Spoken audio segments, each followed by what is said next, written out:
गोरखपुर जिले के अंदर जो अपराध अभी पिछले दिनों हुए हैं, लगभग 9 लोगों का, मासूम बच्चों का अपहरण हुआ है। मासूम बच्चियों का अपहरण करके उनके साथ बलात्कार, रेप किया गया, उनकी हत्या कर दी गई।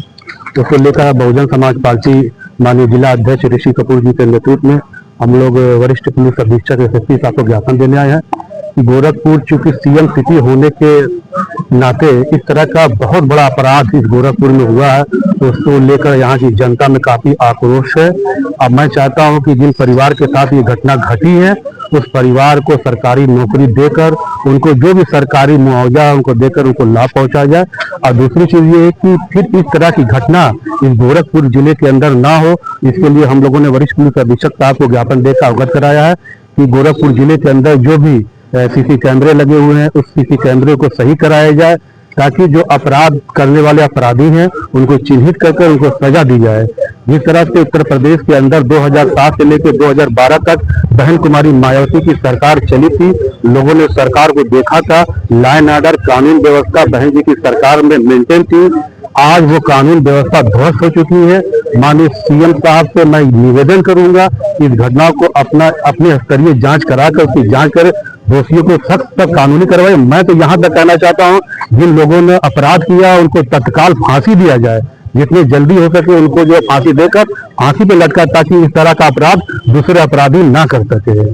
और अपनी नैतिकता देखते हुए माननीय मुख्यमंत्री जी को इस मामले को देखते गंभीरता से लेते, उनको अगर ये नहीं पर्दाफाश कर सकते हैं तो उनको इस्तीफा दे देना चाहिए उत्तर प्रदेश की कुर्सी से। झंडा जी बताइए।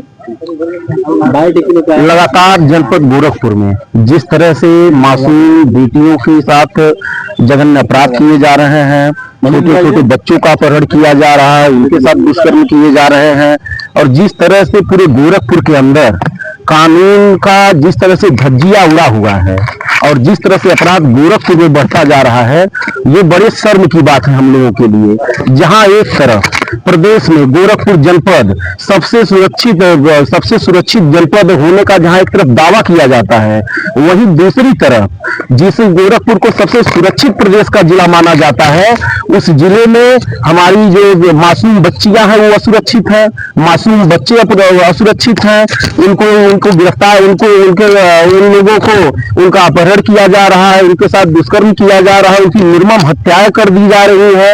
ये बहुत ही शर्म की बात है। इन सब तमाम मुद्दों को लेकर के ये जो घटनाएं हो रही हैं, उस घटनाओं को रोक लगाने के लिए आज हम लोग एसएसपी महोदय से मिलने आए हुए हैं कि इस तरह की घटनाओं को पहले रोक लगाया जाए, ऐसी घटनाओं को, ऐसे जघन्य अपराध को करने वाले मुलजिमों के खिलाफ सख्त से सख्त कार्रवाई की जाए और ऐसी घटनाओं की पुनरावृत्ति न होने पाए।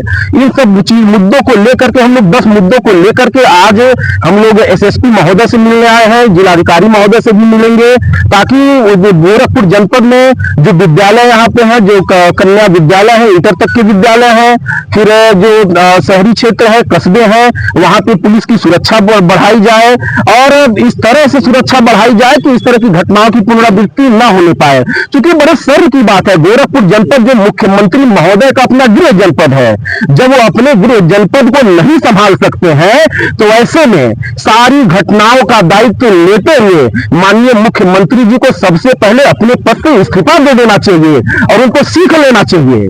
हमारी मुखिया आदरणीय बहन सुश्री मायावती जी के कार्यकाल से उनको सीख लेना चाहिए कि हमारी बहना ने, हमारी मसीहा आदरणीय बहन सुश्री मायावती जी ने अपनी 4 साल के मुख्यमंत्रित्व काल में इस तरह से सरकार चलाने का काम किया कि अपराधी उत्तर प्रदेश छोड़ करके ही नहीं बल्कि पूरा देश छोड़ करके कोई नेपाल भाग गया, कोई बैंकॉक भाग गया।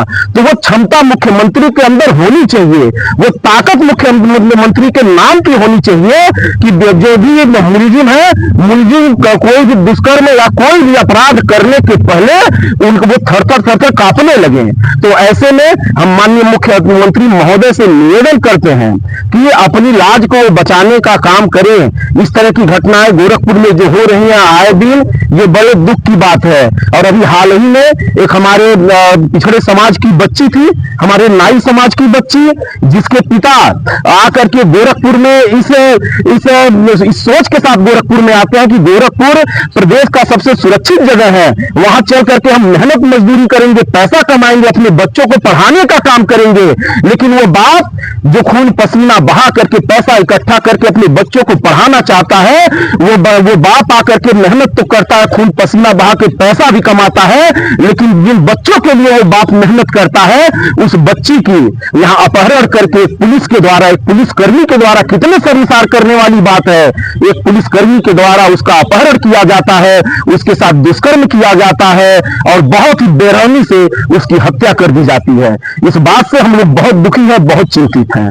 इन्हीं सब मांगों को लेकर के आज हम गोरखपुर में आए हुए कि इस तरह की जितनी घटनाएं हो रही हैं उस पर लगाम लगाया जाए और पीड़ितों को, पीड़ित परिवार के लोगों को नौकरी दिया जाए। जिन बच्चियों की, जैसे हमारी पिछड़े समाज की बच्ची थी, मात्र 10 साल उसकी उम्र थी, उसके परिवार को कम से कम 50 लाख रुपए मुआवजा दिया जाए। सहजनवा में एक बच्चे के साथ इस तरह की घटना हुई, वहां भी उनको भी 50 लाख रुपए का मुआवजा दिया जाए। खजनी में भी हाल ही में घटना हुई है और लगातार घटनाएं बढ़ती जा रही है। घटनाओं पर रोक लगाते हुए, पुलिस वालों के खिलाफ दंडात्मक कार्रवाई करते हुए उत्तर प्रदेश के अंदर ऐसी प्रणाली को रोकने का काम किया जाए।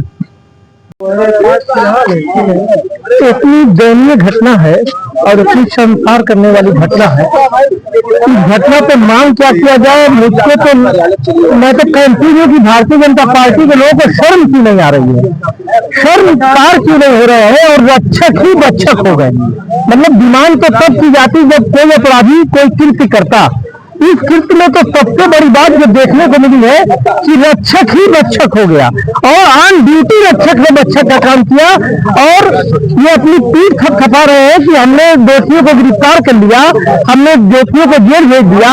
मेरा सवाल है भारतीय जनता पार्टी के हुक्मरानों से कि जब रक्षक ही बक्षक हो गया तो किस अधिकारी को इन्होंने जिम्मेदार माना? भाई गिरफ्तार कर लिया अपराधी को, मगर अपराधी गिरफ्तार होना समाधान नहीं है, पुलिस समाधान है। इसमें कौन सा अधिकारी जिम्मेदार है? इसमें अधिकारी की जिम्मेदारी तय होनी चाहिए और अधिकारियों के खिलाफ कार्रवाई होनी चाहिए, मगर इस पूरे मामले में किसी पुलिस के अधिकारी के खिलाफ कोई कार्रवाई नहीं हुई, किसी पुलिस के अधिकारी को शासन ने जिम्मेदार नहीं माना।